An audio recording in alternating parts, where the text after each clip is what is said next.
Recording in progress.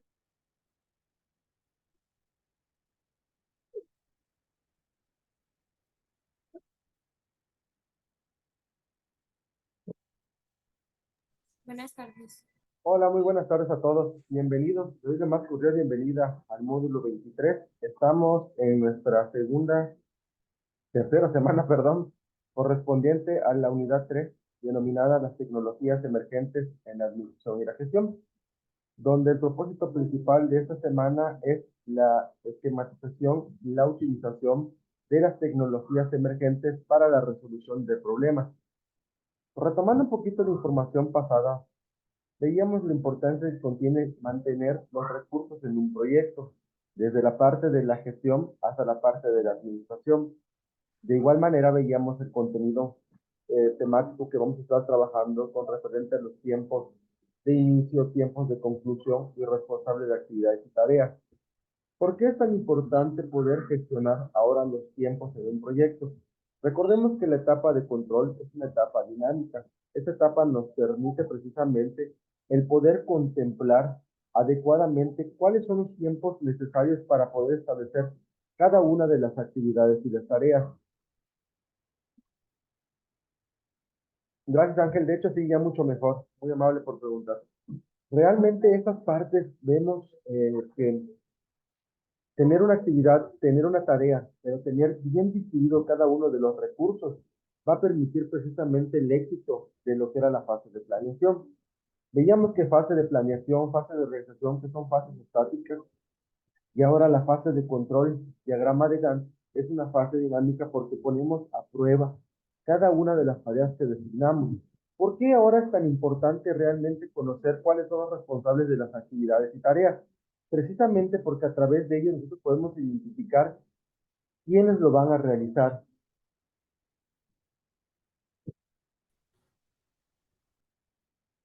Bueno, en esta ocasión pues ya podemos hacerlo por el chat. La ocasión pasada pues como no podía precisamente hablar mucho, me dificultaba un poco hacerle o contestarle sus respuestas, pero podemos participar esta vez por el micrófono.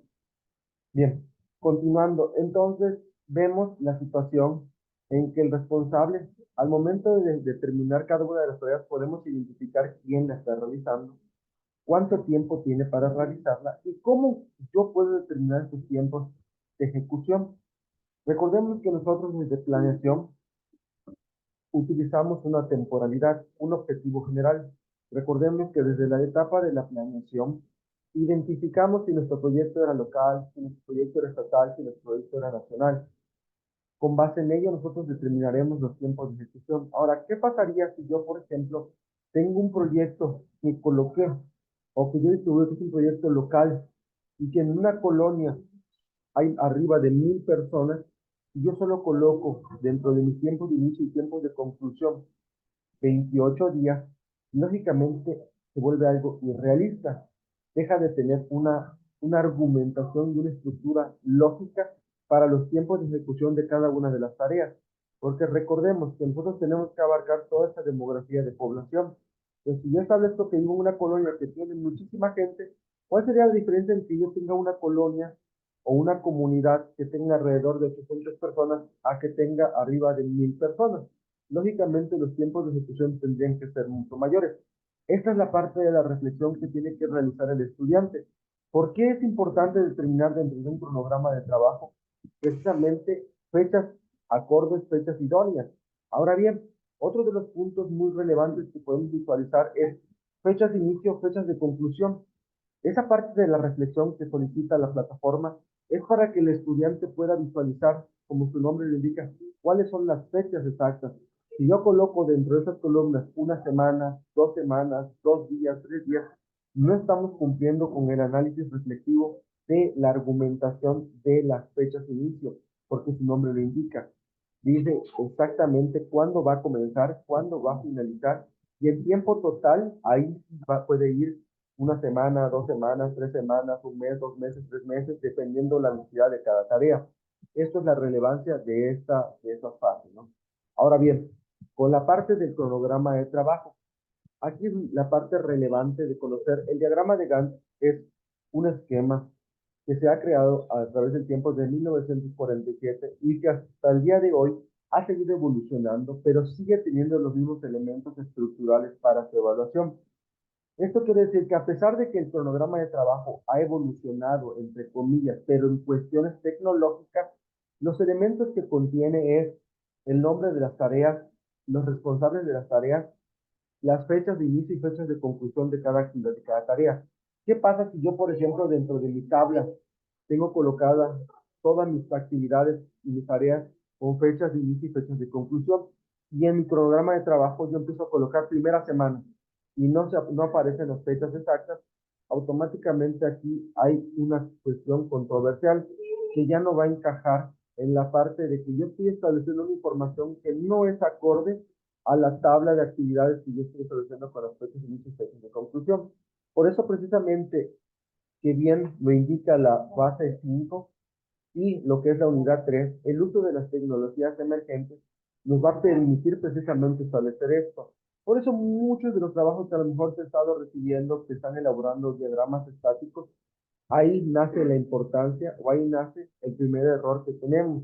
Uno, que no estamos leyendo correctamente las instrucciones de la fase, que precisamente uno de los aprendizajes esperados de lo que es la semana 3 es que el estudiante emplee las tecnologías emergentes para la resolución de problemas.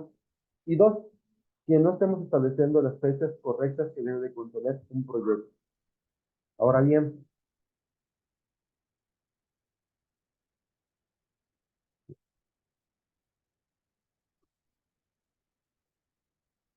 en relación a tu pregunta, Ángel, de hecho pueden ser de cualquiera de las actividades. Aquí sí no importa. La que tú consideres más relevante que te vaya a ayudar para obtener estrategias de solución son las que puedes ocupar.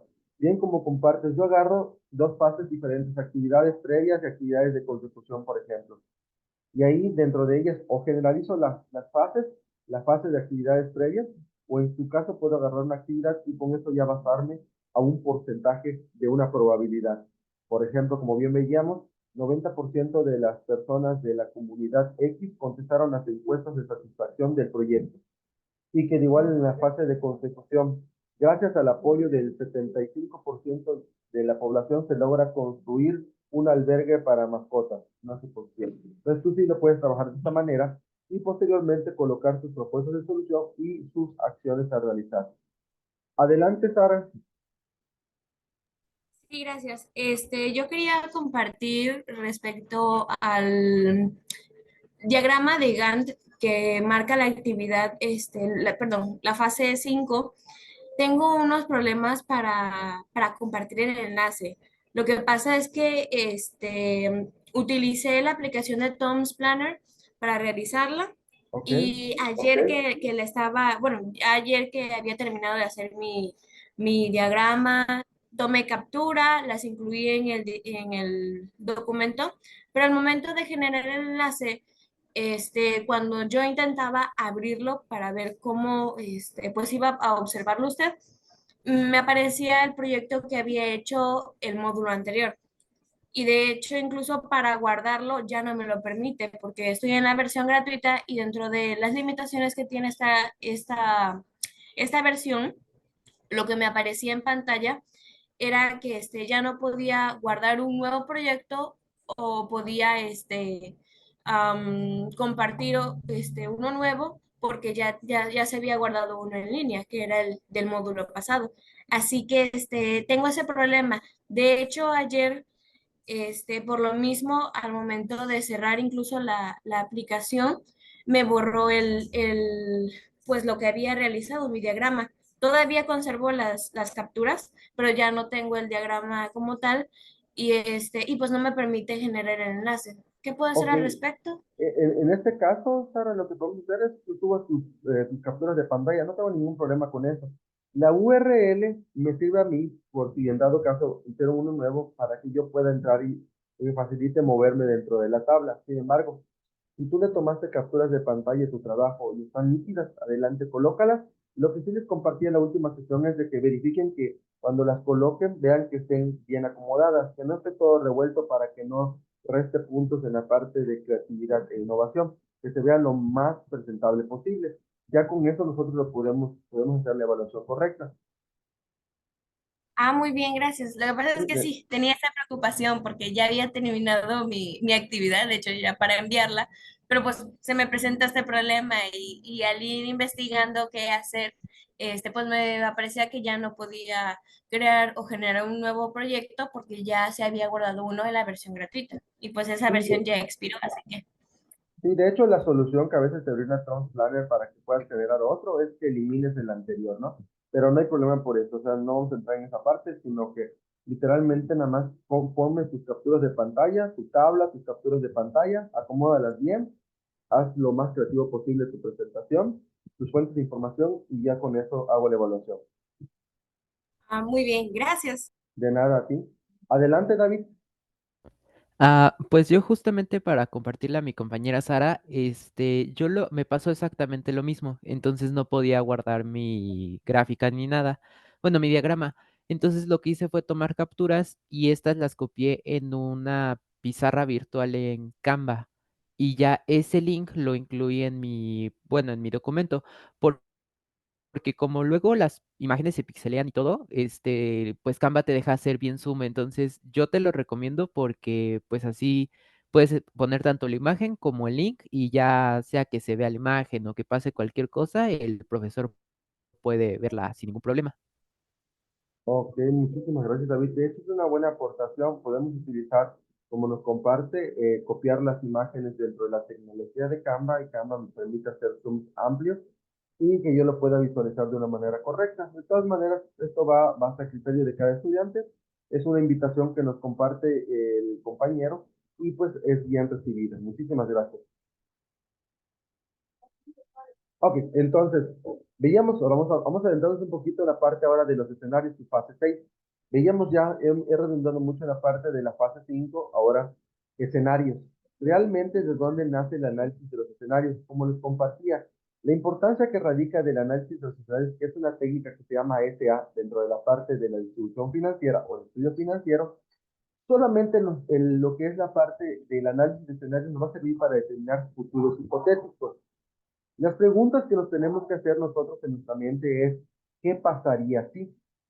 Si yo digo, ¿qué pasaría si David mañana se cae? Ah, yo ya tengo un escenario, pero yo no tengo la probabilidad. ¿Cómo puedo yo basar un escenario con base a una probabilidad? A que a lo mejor un evento suceda de alguna manera en la que a lo mejor yo conozco que esa calle donde va a pasar David ya es una calle que tiene huecos, que a lo mejor no está bien bachada, que a lo mejor la banqueta no está muy buen estado. Entonces yo puedo determinar con base a estadísticos, o sea, anteriores que han pasado, que yo sé que en esa calle han sucedido accidentes, que puedo decir que David tiene un 85% de probabilidades que se caiga en la banqueta porque no está en buenas condiciones. Esto es hipotético, es una hipótesis. Yo puedo decir, va a pasar, pasaría, pero yo no puedo asegurar si realmente David mañana se va a caer. ¿Qué tal si David agarra y dice, yo ya sé que esa banqueta está rota, me voy a ir por la otra calle? Pero para mi empresa, para mi proyecto, me va a servir para determinar propuestas de solución y estrategias para poder salir de ello. Si yo estoy estableciendo que estoy trabajando con un proyecto social, a lo mejor de infraestructura urbanística, vamos a determinar precisamente sobre las calles. Ok, ya David se dio cuenta de un área de oportunidad. Ok, yo tengo un futuro hipotético. ¿Qué puedo hacer en este caso? ¿Qué propuesta de solución puedo acarrear para que realmente esa calle empiece a ser funcional para la gente? Una, puedo poner un letrero donde diga no pasar por situaciones de que a lo mejor está en mal estado la calle. Dos, puedo hacer una junta con los vecinos para conseguir material para reparar esa banqueta, por ejemplo.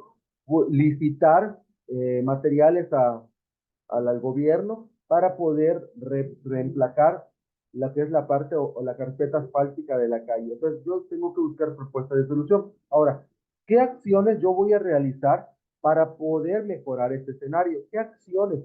Aquí tenemos que indagar y perfeccionar la parte de la reflexión. Yo profundizo qué estoy haciendo. Entonces, ¿qué voy a hacer para salir de ese escenario o para mejorarlo, para que realmente ya no contenga esa problemática? Voy a buscar todas las estrategias necesarias para poder solventarlo. Ángel, de hecho, mira, la parte, les voy a explicar un poquito de este contexto, la parte de la creatividad e innovación radica yo, por ejemplo, Ángel nos comparte que lo va a hacer todo en Word to fase 6. Entonces, Sara, ahorita te respondo a tu pregunta, de hecho te lo voy a tocar. Eh, la parte de la creatividad viene desde la parte de su presentación. ¿Cómo hago una bonita presentación? Recordemos que Word, PowerPoint y otras herramientas contienen herramientas de presentación, como por ejemplo WordArt para crear textos, como por ejemplo los fondos de pantalla, los marcos que se le ponen. A esto le vamos a denominar la creatividad. Literalmente mi función como asesor virtual en este módulo 23, es realmente tratar de despertar ese interés para que utilizaran las tecnologías emergentes. Pero esto ¿con qué fin? Con el fin de que ustedes ya en esta semana que viene, que van a realizar una construcción web, se les facilitara el empleo de conocer, por ejemplo, qué es un menú funcional, qué son imágenes en movimiento, como lo que estamos viendo en mi presentación, que utiliza Genially, que son iconos que se empiezan a mover, que tienen una terminación punto GIF, por ejemplo, que es un botón activo, todos esos elementos, ¿no? Ahora bien, dentro de Word podemos aplicar esto, podemos aplicarle colores a la tabla, podemos verificar que contenga el número mínimo de errores de ortografía, que es una parte que viene dentro de la parte de innovación y creatividad, verificar que la ortografía y la sintaxis estén lo más correcto posible y posteriormente para obtener lógicamente el 100% de calificación, las fuentes de información. Recordemos, como hemos venido tocando desde la primera semana, las fuentes de información es algo importante actualmente y que de hecho hace poquito están modificando. Ustedes van a ser la última generación en la que ya no se toma en cuenta tan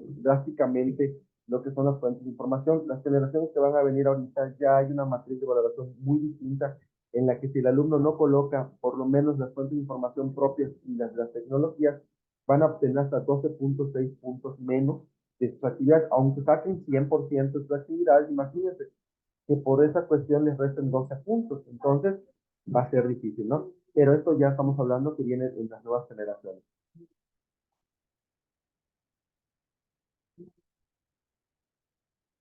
Eh, Sí, Dania, de hecho puedes investigar otros estándares. Realmente, como bien compartes, ahí viene solamente estándares estadísticos, estándares fijados por apreciación.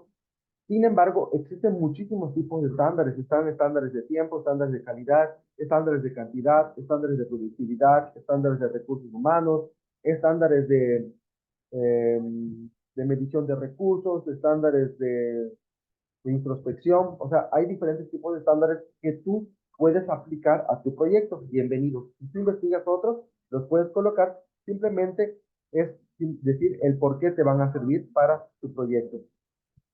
Y respondiendo a la otra pregunta de Sara, dice hay un número mínimo de los escenarios. De hecho, sí, Sara, precisamente veíamos en la última sesión y esto lo compartí porque es una parte muy importante. Cuando hablamos, y ustedes han leído a veces en sus retroalimentaciones, por ejemplo, recomiendo reforzar el análisis respectivo de las instrucciones, es porque precisamente las instrucciones de la fase 6 nos indica que a partir de los escenarios, perdón, a partir de las fases que trabajaste en el diagrama de Gantt, elaborar escenarios. O sea, cuando hablamos en plural, porque si no, si te pidiera un solo escenario, te diría, elabora un escenario, pero te dice, elabora escenarios a partir de las fases del diagrama de Gantt. Tenemos tres fases en el diagrama de Gantt, fase inicial, fase de desarrollo y fase de constitución. Les compartí una última sesión que ustedes, para que sean un poco más ágil, pueden emplear solo dos fases en lugar de emplear las tres. Ustedes pueden son libres de escoger cualquiera de las dos fases. Puede ser fase inicial y fase de constitución o fase inicial y fase de desarrollo. Van a elaborar dos escenarios optimistas y dos escenarios pesimistas. Eso es lo que va a contener su tablita.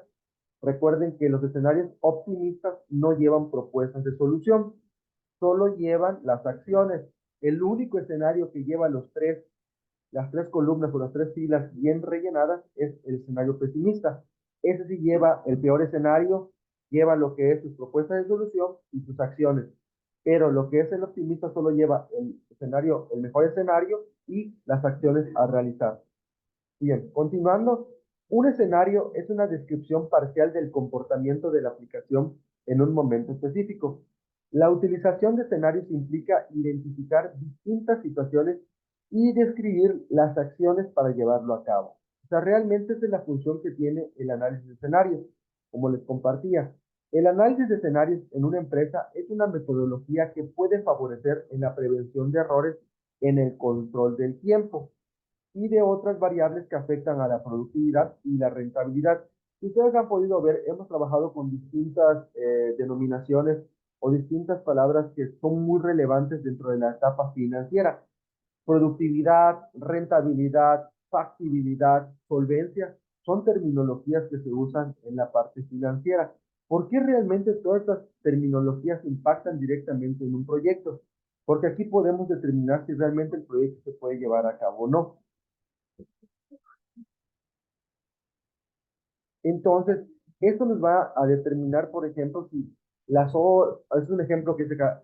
Esto es especialmente importante en una firma de abogados, tomando en cuenta las horas laboradas son la principal unidad de producción de los letrados. Si yo estoy hablando de un área, a lo mejor de recursos humanos, yo puedo especificar en un tiempo o en un futuro predecible o impredecible, decir que el 90% del recurso humano tiene un clima laboral bueno, pero a lo mejor yo puedo decir negativamente que solo el 15% de la plantilla laboral está de acuerdo con la jornada laboral trabajada. Quiere decir que el otro 85% de trabajadores están en desacuerdo. Imagínense, estamos hablando de algo ya negativo, de un escenario, de un peor escenario. Entonces, ¿qué voy a hacer yo para poder, o qué propuesta de solución tendría yo para mejorar esas horas laboradas? A lo mejor yo en el principio determiné que mis trabajadores iban a tener una jornada laboral de 12 horas, pero imagínense que ellos no estén de acuerdo de elaborar tanto tiempo, entonces yo tendría que haber algún ajuste o en su caso a lo mejor reducir el número de horas de comida para que tengan una jornada laboral de 8 horas. Pero también vamos a recordar que trabajamos en base a un proyecto y que cuando elaboramos o trabajamos en base a un proyecto, esto va a depender de las necesidades del proyecto. Puede ser que a lo mejor yo no establecí correctamente la comunicación al inicio y yo no di ese punto importante a los colaboradores, o sea, a mi plantilla laboral. Cuando trabajamos en base a trabajos que son de proyectos, no sé si han escuchado alguna vez ustedes, cuando solicitan algún empleo, te preguntan, ¿has tenido algún empleo laboral que sea base a proyectos? Uno de ellos es el INEGI. El INEGI se contrata en base a proyectos.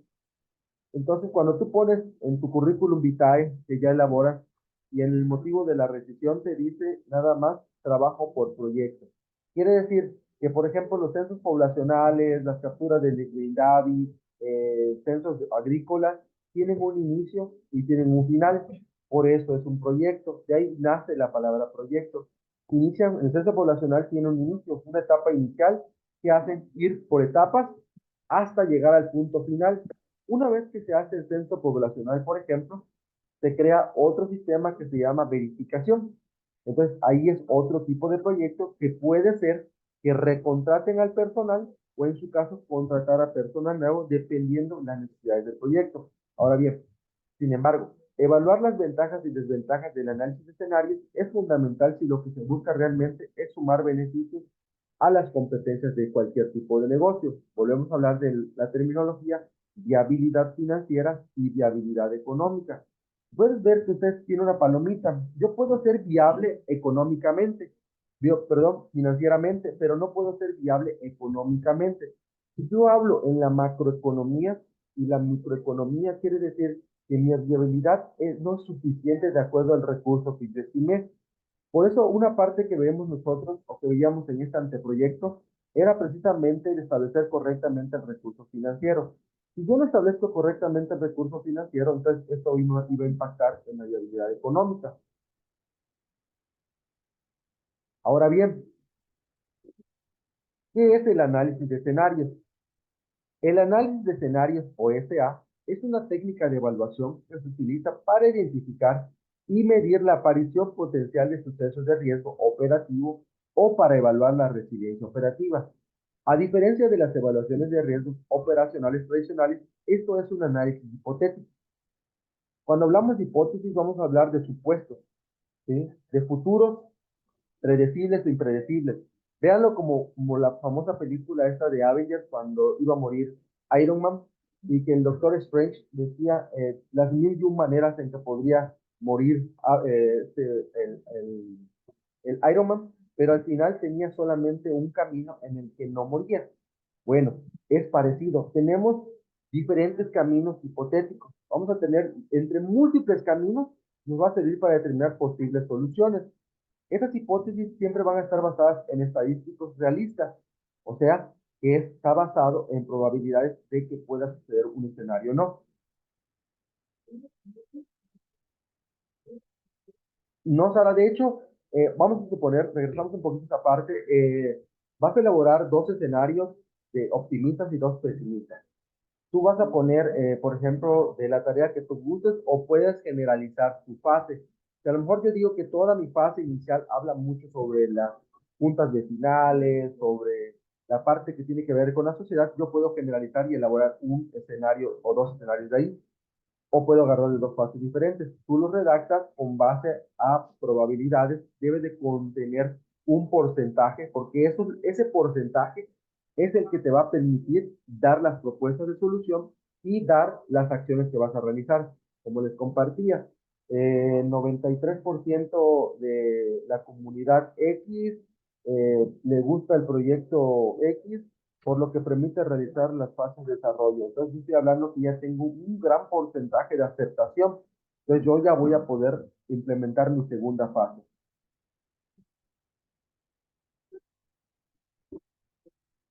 Frida, de hecho, si tú colocaste dinero en efectivo, te sigo respetando esa parte.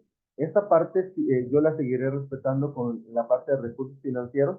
Si tú quieres colocar montos económicos acordes a tus recursos, bienvenido. La parte que siempre he querido que ustedes comprendan es cómo nace el recurso financiero. El recurso financiero precisamente nace de la sumatoria del recurso material más el recurso tecnológico más el recurso humano multiplicado por la cantidad de meses que van a elaborar su proyecto. Esto va por cada tarea, o sea que yo debo de hacer la sumatoria de recursos materiales de la tarea 1.1 más los recursos tecnológicos más los recursos humanos, multiplicarlo, supongamos que son 12 meses por 12 meses, y eso es lo que voy a colocar en mi recurso financiero. Esas son fórmulas que se utilizan precisamente en la distribución de recursos para poder determinarlos de la manera correcta. Ahora, regresando un poco a la información, el análisis de escenarios está diseñado para derivar evaluaciones razonadas de la probabilidad e impacto de pérdidas operativas plausibles o para analizar la resiliencia operativa. Puede utilizar el proceso de análisis de escenarios para construir análisis de escenarios y recopilar datos cualitativos y cuantitativos de soporte.